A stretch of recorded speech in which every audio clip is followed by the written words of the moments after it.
Sometimes it feels like we're the only soldiers fighting for justice, Namid said. He crouched back to the fire and stirred the broth. My father told me before I left with Ronaldo that justice was a rare thing in this new world. The 3 years since he lost his father were a whirlwind. He had led the Saints, a small task force of brave men and women, to do what the LAPD couldn't or wouldn't do: fight back against the crime families and gangs, and to take down the Vega brothers who were responsible for killing his dad and probably for taking his sister in their trafficking network known as the Shepherds. Dom had their attention now. The narcos had their own nickname for the Saints: Las Ratas, the Rats. He had the attention of the Italian mafiosi, too. The mobsters called them rabbits or conigli, which basically meant they were cowards. Dom understood the irony better than anyone in the city. The real rats and rabbits were the crime families and the cops on their payroll. We will find justice, in this life or the next, Namid said. Dom thought about raising a toast to that, too, but he saw Namid watching. Twisting the top back on, he stuffed the flask back in his vest, and Namid went back to stirring the soup. Your father would be proud of you, he said. You've done a heck of a job poking the hornet's nest without bringing the entire swarm down on us. It was a balancing act, fighting the crime families without drawing too much attention, but so far he had kept his team alive.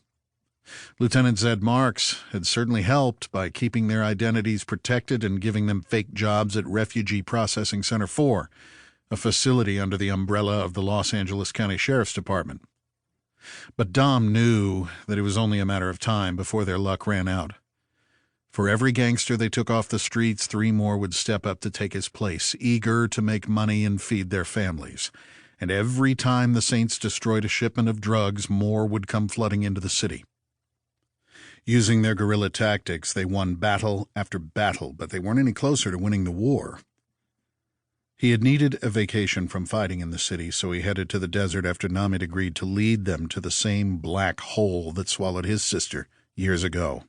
This trip to Las Vegas wasn't a vacation. It was a continuation of the search for Monica.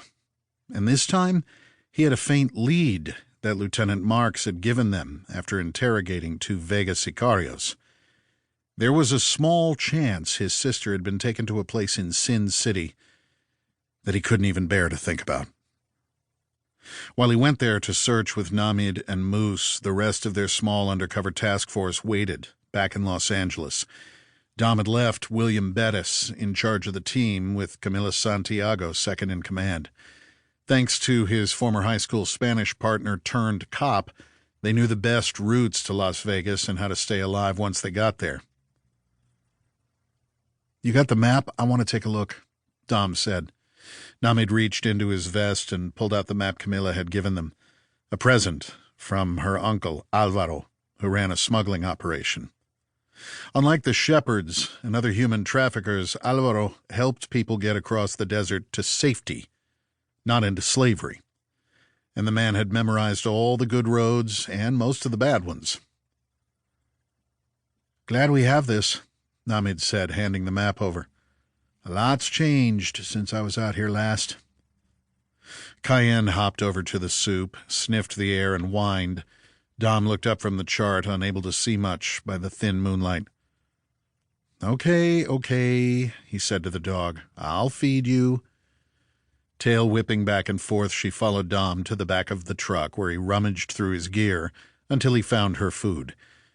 She wedged her massive head between his arms as he lowered the plastic bowl and was eating before it touched the ground. Her tail suddenly dropped as she chewed, and instead of going back in for another bite, she growled. What is it? He whispered. Dom unholstered the Sig Sauer 1911 Nightmare that had belonged to his father, then relaxed when he saw it was just Moose. Cradling his shotgun, he stepped from behind a Joshua tree with branches jutting out like the spiky dreadlocks on his head. Something smells dope and I'm starving, baby, he said. Hope the raiders can't smell it. That's why you're supposed